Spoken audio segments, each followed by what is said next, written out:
Okay, so we're diving into some seriously mind-blowing stuff today.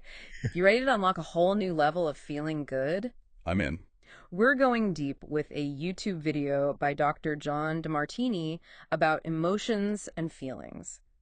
This guy's been helping people have breakthroughs for like decades. That's right. And he dropped some serious wisdom in this video that we're going to unpack. By the end of this deep dive, you'll not only understand the difference between like regular emotions and these transcendent ones, but also get some clues on how to actually like experience them more often. I love that. Think of it like upgrading your emotional toolkit, Yeah, it's like leveling up. Pretty cool, right? Totally.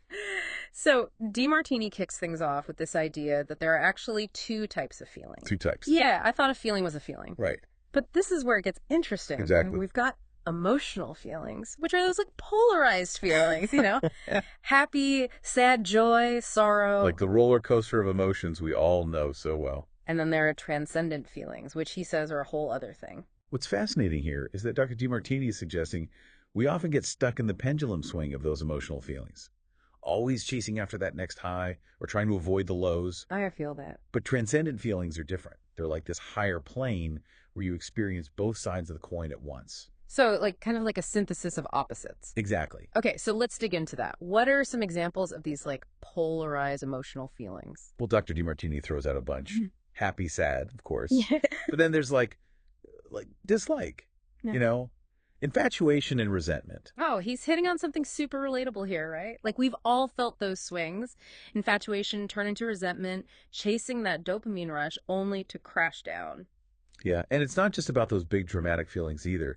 Even on a smaller scale, we're constantly making choices based on these polarized emotions. Do I want this or that?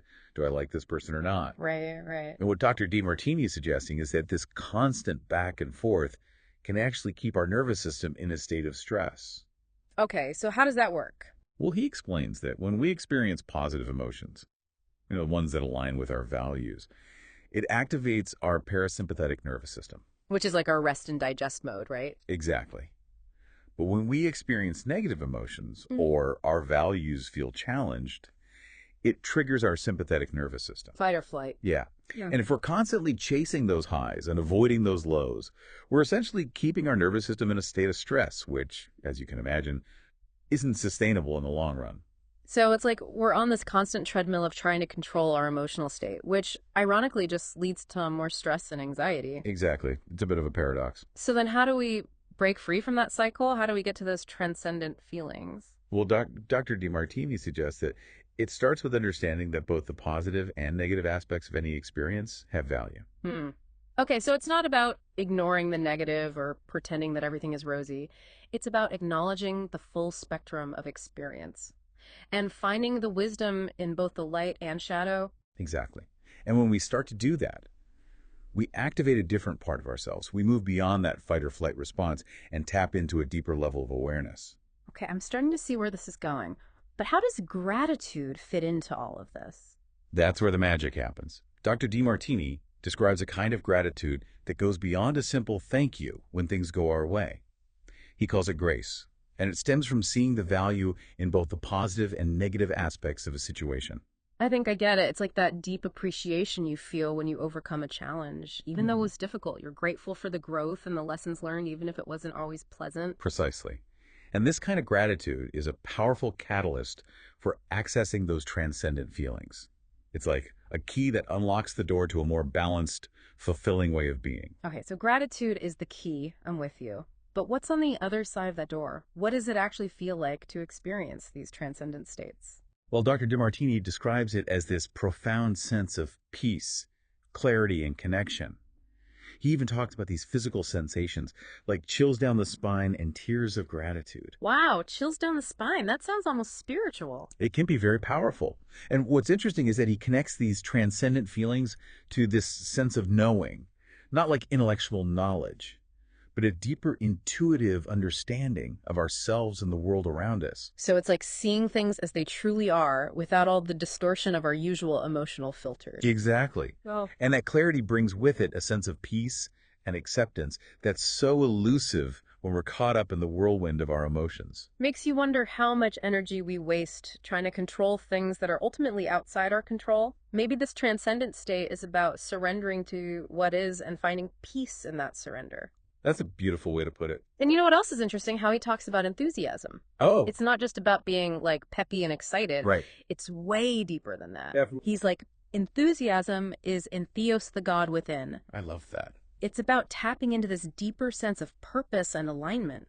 And that's where certainty comes in. When we're in that state of enthusiasm, we experience a kind of inner certainty that arises from the equilibrium of that transcendent state. It's like our energy is focused, aligned with our true nature. Right. And it's not about forcing ourselves to be happy or positive all the time. It's about cultivating a deeper sense of inner peace and alignment that naturally radiates outward. So it's not about faking it till you make it. Not at all. It's about doing the inner work to cultivate that genuine sense of well-being. Precisely. I love that. So much to unpack here, but I think we've laid a solid foundation for understanding these transcendent feelings. And the question is, how do we actually cultivate them in our lives? Right. Like, how do we move from theory to practice? Exactly. Well, Dr. DeMartini mentions his DeMartini method and his breakthrough experience program, but he doesn't go into detail in this particular video. That's okay. We don't need all the details right now. But can you give us a little taste of what his method is about? What are some of the core principles? Sure. From what he shares, it seems to be about guiding people to these transcendent states by helping them to see both sides of any situation, person, or event. So instead of judging things as good or bad, right or wrong, we're encouraged to look for the hidden order, the balance in everything. Exactly. It's about challenging our assumptions and biases and opening ourselves up to a more nuanced perspective. And he suggests that this shift in perspective is what unlocks the door to those transcendent feelings. That's what it seems like. It's all starting to make sense now. It's like we're learning to see the world through a new lens, one that allows us to experience a deeper level of peace, gratitude, and love. It's pretty amazing to think that we all have the potential to access these states. I know, right? It's truly empowering. And what's even more remarkable is that it doesn't require any special talents or abilities. It's simply a matter of making a conscious choice to shift our perspective and cultivate those transcendent feelings. It's not about becoming some perfect emotionless being. It's about learning to navigate the full spectrum of human experience with more grace and awareness. Beautifully said. Okay, so for our listeners who are like, all right, I'm in, how do I start? What's one small step they can take today to start cultivating more gratitude, love, or inspiration in their lives? That's a great question. It could be something as simple as taking a few moments to appreciate the beauty of the world around them, or writing down 3 things they're grateful for, or even just reaching out to a loved one to say hello. Those are great suggestions. And I think the key is to be consistent. Like any new skill, cultivating transcendent feelings takes practice. It does. But the rewards are definitely worth the effort. Absolutely. Yeah. And remember, even small shifts in perspective can create big changes. It's a journey, not a destination. Speaking of journeys, I'm curious to explore more about how these transcendent feelings show up in our lives. Dr. DeMartini mentioned that he started experiencing them as a child while listening to music. I wonder if we all have those moments, those little glimpses of something more, but we just haven't learned to recognize them yet. That's fascinating. We probably all have those moments, but often dismiss them as random or fleeting emotions. What if those moments are actually breadcrumbs, leading us toward a more fulfilling way of being? That's a beautiful metaphor. It's like we're all on a treasure hunt, and these transcendent feelings are the clues guiding us toward our true potential. I love that. So how about we dive deeper into this idea of those breadcrumbs in the next part of our deep dive? I'm eager to explore how we can start recognizing and honoring those moments of transcendence in our everyday lives. I'm ready to follow those breadcrumbs. Yeah, those breadcrumbs. It's a really cool way to think about it, right? Like those times when you feel a surge of inspiration or like a deep slice of connection, almost like a glimpse into a different reality. It makes you wonder if we're just scratching the surface of what's possible. Yeah. I think Dr. DeMartini would totally agree with that. He suggests that we all have this incredible capacity for experiencing these transcendent states, but we just often don't recognize them, or we dismiss them as fleeting moments. It's like we're so caught up in the busyness of life, Right. The to-do lists, the daily grind, Yeah. that we miss those subtle nudges from our inner wisdom. Totally. And what's even more fascinating is that these moments of transcendence can show up in the most unexpected places. Dr. DeMartini mentioned experiencing them while listening to music as a child. But it could be anything, really. Anything that sparks that sense of awe, wonder, or deep connection. I've definitely had those moments while I'm immersed in nature, like standing at the edge of the ocean, feeling the vastness of it all, and just being completely humbled by the experience.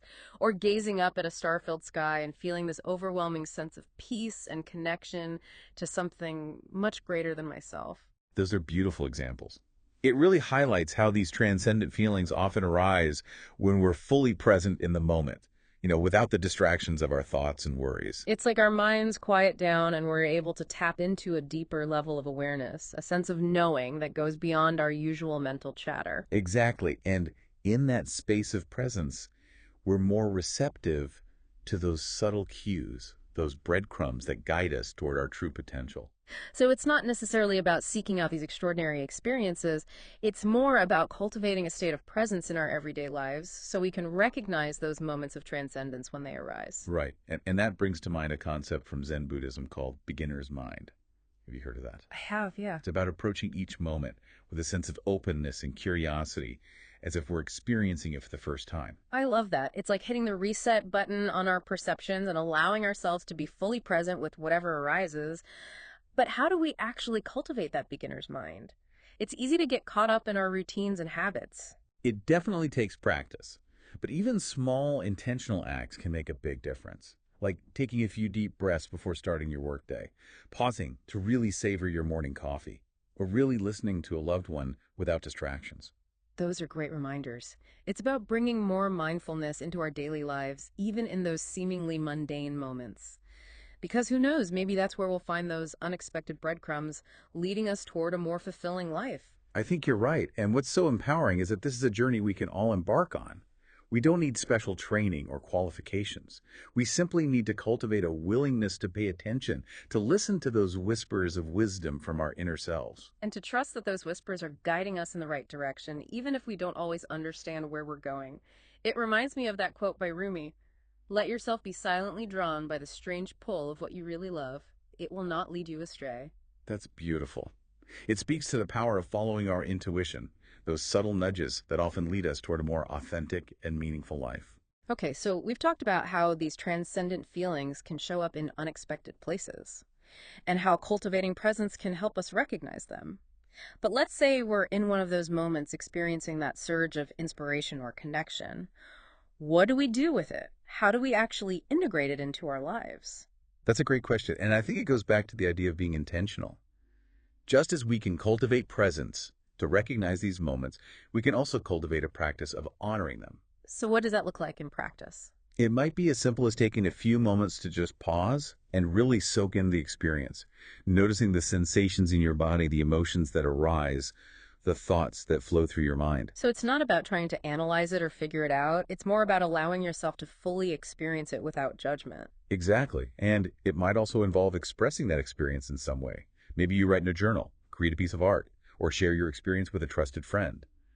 The key is to find a way to honor that moment and allow it to integrate into your life. It's like we're weaving those transcendent moments into the fabric of our being, enriching our lives with a deeper sense of meaning and purpose. And as we do that, we create a positive feedback loop. The more we honor those moments, the more likely we are to experience them. It's like we're training our minds to recognize and appreciate those glimpses of something more, those breadcrumbs that lead us toward our highest potential. I love that analogy, and I think it speaks to the power of cultivating a sense of awe and wonder in our lives. Because when we approach life with a sense of awe, even the most ordinary moments can become extraordinary. And those extraordinary moments can have a ripple effect, inspiring us to live more consciously, connect more deeply with others, and make a positive difference in the world. Okay, so let's bring this back to Dr. DeMartini's insights for a moment.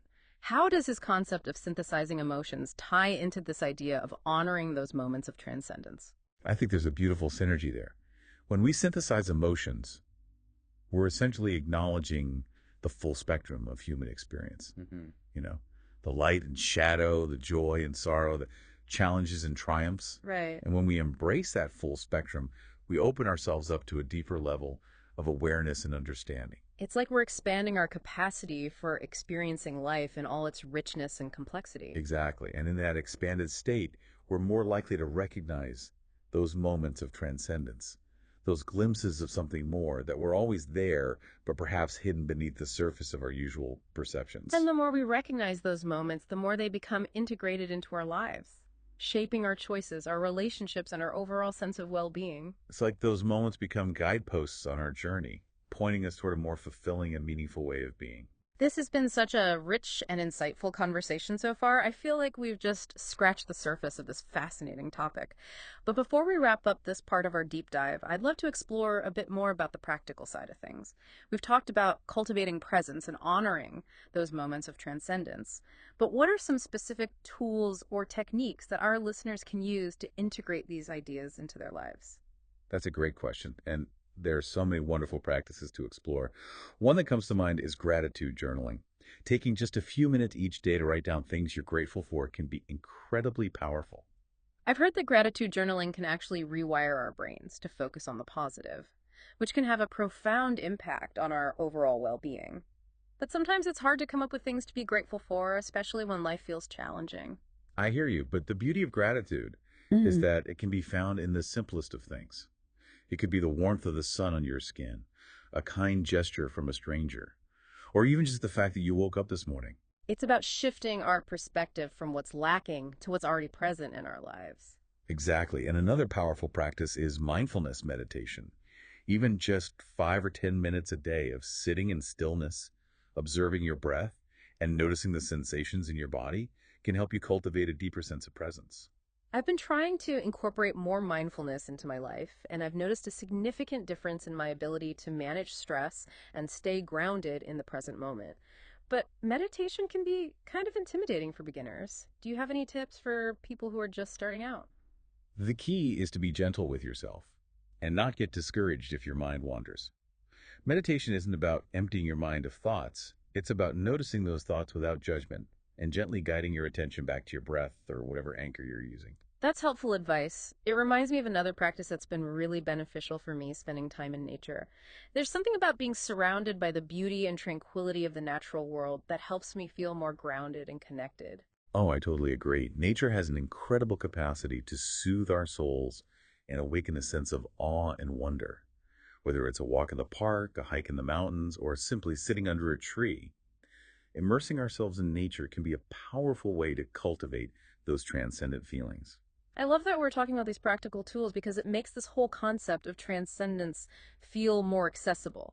It's not about some mystical experience reserved for a select few. It's something we can all cultivate in our daily lives. Exactly. And the more we weave these practices into our routines, the more those transcendent feelings become integrated into our being, enriching our lives with a deeper sense of meaning and purpose. This has been such an inspiring conversation. I feel like I have a whole toolkit of new practices to explore. But I'm curious to hear your thoughts on one final question before we wrap up this part of our deep dive. We've talked about the individual benefits of cultivating transcendent feelings, but I'm wondering about the ripple effect. What happens when more and more people start tapping into this potential? That's a beautiful question, and I believe the possibilities are truly boundless. Imagine a world where people are more present, compassionate, and connected to their inner wisdom. A world where gratitude, love, and inspiration are the driving forces behind our actions. It's a beautiful vision, and it feels like we're at a pivotal moment in human history where this kind of transformation is not only possible, but essential. I agree. And while it might seem like a daunting task to shift the collective consciousness, it all starts with individual transformation.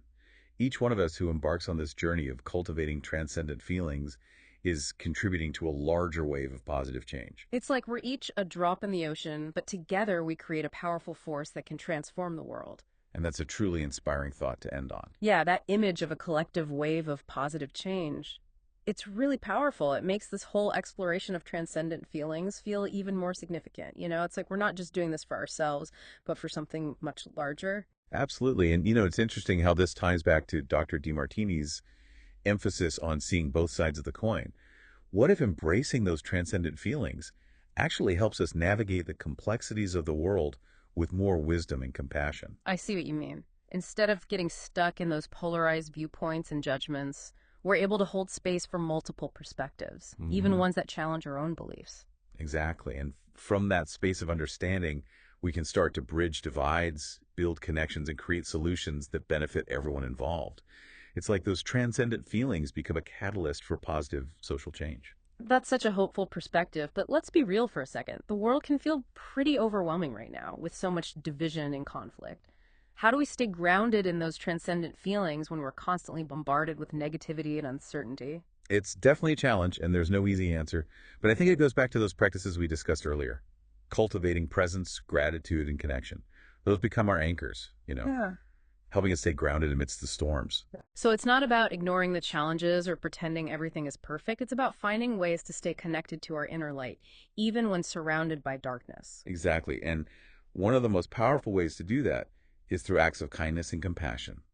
When we focus on serving others, even in small ways, we shift our attention away from our own worries and connect to something larger than ourselves. It's like those acts of kindness become ripples of positivity, spreading outwards, touching the lives of others, and creating a more compassionate world. And there's actually scientific evidence to support that.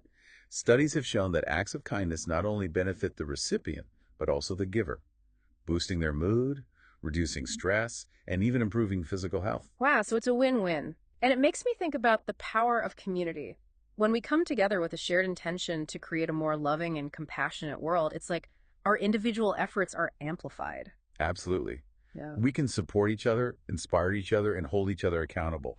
And together we can create a ripple effect that transforms not only our own lives, but also the world around us. This has been such an inspiring conversation. It feels like we've journeyed from the individual experience of transcendent feelings to their potential impact on the collective consciousness. It's been a true deep dive, and I hope our listeners are leaving with a sense of hope and empowerment, knowing that they have the capacity to cultivate these transcendent states and contribute to a more beautiful world. So as we wrap up this episode, what's one final takeaway you'd like to leave our listeners with? What's the most important thing they can do to start integrating these ideas into their lives? I think it's about taking action. Yeah. It's not enough to just listen to this and think, oh, that sounds nice. It's about actually putting these practices into practice, even if it's just for a few minutes each day. Yeah, and it doesn't have to be complicated. Start a gratitude journal, take a few deep breaths before starting your day, or just offer a kind word to a stranger. Exactly, every small act of intention and awareness makes a difference.